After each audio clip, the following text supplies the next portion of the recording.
అందరికీ నమస్తే అండి. పొలిటికల్ సర్కిల్స్లో ఒక గాసిప్ బాగా సర్క్యులేట్ అవుతుంది. ఇది ముందే చెప్తున్నా, జాగ్రత్తగా వినండి. గాసిప్ మాత్రమే. గాసిప్ అంటే పుకారు. మరి పుకారు కదా నువ్వెందుకు చెప్పాలి అని మీకు అనిపించవచ్చు. కొన్ని పుకార్లు చాలా ఇంట్రెస్ట్గా ఉంటాయి, చాలా ఆసక్తికరంగా ఉంటాయి. సో దీనిలో ప్రజా ప్రయోజనం లేదా ఆ పార్టీలకు ప్రయోజనం ఎంతవరకు చూస్తే ఇంట్రెస్టింగ్గా మాత్రం ఉంటుందన్నమాట. సో ఒక గాసిప్ ఇప్పుడు అలాగే సర్క్యులేట్ అవుతుంది. ఇది కూడా వైసీపీ అనుకూల వెబ్సైట్లోనే వచ్చింది. greatanandhra.com అనేది వైసీపీ అనుకూల వెబ్సైటే. ఆ వెబ్సైట్లోనే ఈ గాసిప్ని బాగా హైలైట్ చేస్తూ రాశారు. అంతకుముందు నుంచి వచ్చింది, ఒక నెల 2 నెలల నుంచి వినిపిస్తోంది. కాకపోతే ఈ వెబ్సైట్లో కూడా రాయడంతో దాదాపుగా ఏమో బాగా సర్క్యులేట్ అవుతుందేమో అనిపించింది. అదేంటంటే రాహుల్ గాంధీ గారిని వైఎస్ జగన్మోహన్ రెడ్డి గారు కలిశారు. కాంగ్రెస్ పార్టీకి వైసీపీ మద్దతు ఉంటుంది అని భరోసా ఇచ్చారు. కానీ రాహుల్ గాంధీ గారు మాత్రం బాబు మాకు మీ మద్దతు కాదు కావాల్సింది, మీ పార్టీని మా పార్టీలో కలిపేయండి అని అడిగారు అనేది ఒక పుకారు మాత్రమే. జగన్మోహన్ రెడ్డి గారు తరచూ బెంగళూరు వెళ్తున్నారు కదా, ఆయనకు బెంగళూరుతో ఇటీవల ట్రాన్సాక్షన్స్ పెరిగాయి, లావాదేవీలు పెరిగాయి. కర్ణాటక రాష్ట్రంలో చాలా చోట్ల జగన్మోహన్ రెడ్డి గారికి ఆస్తులు ఉన్నాయి, చాలా చోట్ల. ఇటువైపు బళ్ళారి, ఓబులాపురం, ఇటువైపు నుంచి అటు మైసూరు వరకు, అలాగే హుబ్లీ, బెంగళూరు, ఇలా చాలా చోట్ల ఆయనకు రకరకాల షాపింగ్ కాంప్లెక్స్లు, ఫ్యాక్టరీలు, చాలా రకాల ఆస్తులు ఉన్నాయన్నమాట. సో దీంతో ఆయన తరచూ బెంగళూరు వెళ్ళి తన వ్యాపారాలను అవి ఇవి చూస్తున్నారు. ఈ క్రమంలోనే Karnataka deputy CM D K Shivakumar గారికి జగన్మోహన్ రెడ్డి గారికి మంచి సన్నిహిత సంబంధాలు ఉన్నాయి. సో అందుకే డీకే శివకుమార్ గారి ద్వారా జగన్మోహన్ రెడ్డి గారు రాహుల్ గాంధీ గారితో ఒక చర్చలు నడుపుతున్నారని, ఈ క్రమంలోనే రాహుల్ గాంధీ గారిని కలిశారని, అన్అఫీషియల్గా ఎక్కడో కలిశారని, కలిసి జగన్మోహన్ రెడ్డి గారు ఒక ప్లాన్తో కలిస్తే రాహుల్ గాంధీ గారు మరో ప్లాన్ పెట్టారని ఒక గాసిప్. అదేంటంటే జగన్మోహన్ రెడ్డి గారు ఆలోచన ఏంటంటే కేంద్రంలో ఎన్డీఏ కూటమిని దించేసి ఇండియా కూటమిని అధికారంలోకి పెట్టాలి. దానికి కావాల్సిన యాక్షన్ ప్లాను, రిసోర్సెస్ అన్నీ తాను సమకూరుస్తా. దానికి కావాల్సిన political action plan plus resources, వనరులు సమకూరుస్తా. కేంద్రంలో ఎన్డీఏని దించేసి ఇండియా కూటమిని అధికారంలోకి తీసుకురావడంలో నేను కీలక భూమిక పోషిస్తా. నాకున్న నెట్వర్క్ మొత్తం నేను వాడతా, ఐడియాలజీ మొత్తం నేను వాడతా, వనరులు మొత్తం నేను వాడతా. సో నన్ను కొన్ని ఇబ్బందుల నుంచి గట్టెక్కించండి.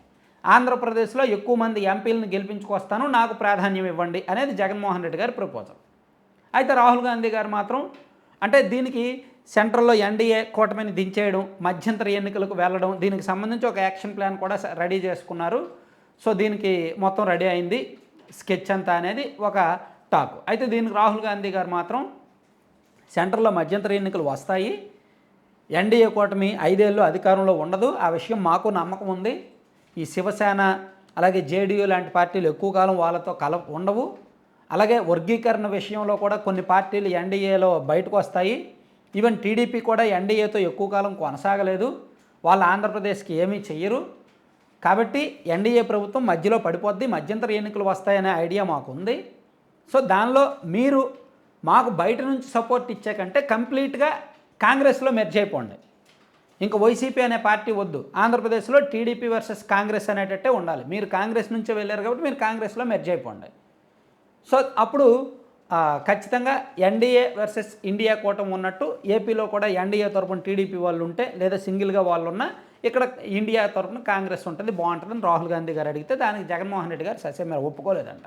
అస్సలు మా పార్టీ విలీనం అనేది లేదు, విలీనం అనేది చెయ్యం, విలీనం అనేది ఇక్కడ క్వశ్చన్ కాదు, అసలు అది సందర్భం కాదు, కేవలం కేంద్రంలో మధ్యంతర ఎన్నికలు వస్తే మనం ఏం చేయాలి అనే అంశం మీద మాట్లాడదామంటే మాట్లాడదాం, మరోసారి భేటీ అవుదామంటే అవుదాం అని వాళ్ళ మధ్య చర్చ జరిగినట్టుగా ఒక గాసిప్. నేను మళ్ళీ చెప్తున్నా, గాసిప్.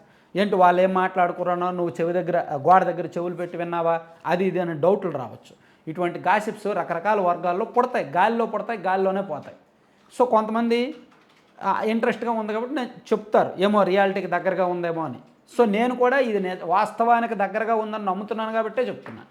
ఎందుకు వాస్తవానికి దగ్గరగా ఉందంటే నిజంగా సెంట్రల్లో ఎన్డీఏ కూటమికి పూర్తి స్థాయిలో పట్టు లేదు, మ్యాజిక్ ఫిగర్ లేదు.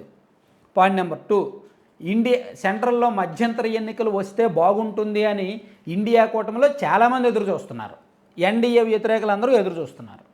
ప్లస్ ఆంధ్రప్రదేశ్లో కూడా ఎన్డీఏ కూటమి ఉంది కాబట్టి జగన్మోహన్ రెడ్డి గారితో ఇన్నాళ్ళు చీకటి స్నేహం జరిపిన బీజేపీ జగన్మోహన్ రెడ్డి గారిని ఇప్పుడు పక్కకు నెట్టేసింది కాబట్టి సో జగన్మోహన్ రెడ్డి గారితో ఇంకా బీజేపీకి రాజకీయ అవసరాలు లేవు కాబట్టి సో బీజేపీకి వ్యతిరేకంగా జగన్మోహన్ రెడ్డి గారు కూడా పావులు కదుపుతారు. వాళ్ళిద్దరూ ఏంటంటే ఒకరినొకరు కత్తులు పట్టుకొని స్నేహం చేసుకున్నారు. కత్తులు బల్లెలు పట్టుకొని ఇన్నాళ్ళు అవసరం తీరిపోయింది, విడిపోయారు. సో ఇప్పుడు బీజేపీతో టీడీపీ స్నేహం కూడా అలాగే ఉంటుంది, కత్తులు బల్లెలు పట్టుకొని ఉంటుంది. అయితే వాళ్ళ అఫీషియల్ వీళ్ళది అన్అఫీషియల్ స్నేహం, వాళ్ళది అఫీషియల్ స్నేహం. సో అందుకే కేంద్రంలో ఎన్డీఏని దించుదాం, కేంద్రంలో మధ్యంతర ఎన్నికలు వచ్చేలా చేద్దాం, కేంద్రంలో ఇండియా కూటమిని అధికారంలోకి వచ్చేలా చేద్దాం, దానిలో నేను పాత్ర పోషిస్తా, నాకు ప్రయారిటీ ఇవ్వాలి, నా మీద ఉన్న కేసులన్నీ తొలగించాలి, ఆంధ్రప్రదేశ్లో మాకు ఎక్కువ మందికి పదవులు ఇవ్వాలనేది ప్రపోజల్ అనమాట. సో ఇట్లా ఒక చర్చ, ఒక సంప్రదింపులు జరుగుతున్నాయి. మేబీ ఒక 6 నెలల్లో దీని మీద కంక్లూజన్ వచ్చే అవకాశం ఉంది. 2027 నాటికి కేంద్రంలో మధ్యంతర ఎన్నికలు వస్తాయి అని వీళ్ళందరూ భావిస్తున్నారు అని ఉన్నత స్థాయి రాజకీయ వర్గాల్లో వినిపిస్తున్న మాట. నేను దీన్ని కన్ఫర్మ్ చేసుకోవడానికి కొంతమంది నాకు తెలిసిన వాళ్ళని, నాకు తెలిసిన మిత్రుల్ని, ఢిల్లీలో ఉన్న కొంతమంది మీడియా వాళ్ళని, మా గురువుల్ని, వాళ్ళందరిని అడిగితే వాళ్ళు కూడా కొంతవరకు ఈ స్పెక్యులేషన్స్ అయితే ఉన్నాయి, ఈ చర్చ అయితే జరుగుతుంది, కాకపోతే కొంచెం టైం పడుతుంది అని చెప్పారనమాట. Thank you.